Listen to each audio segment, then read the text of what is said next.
Hi friends, today we will talk about how to fix or how to solve the problem of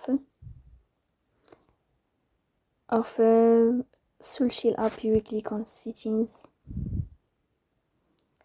In this page we go to apps, default apps, app settings. On above you'll search about SoulChill and you will click.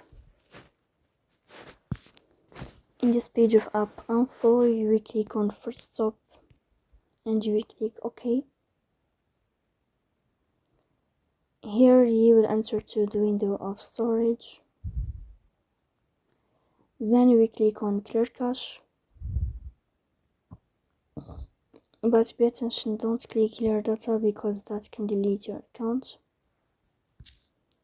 In the end, you can turn off your phone and you can wait a moment to restart your phone again. So please don't forget to support us by liking and subscribe.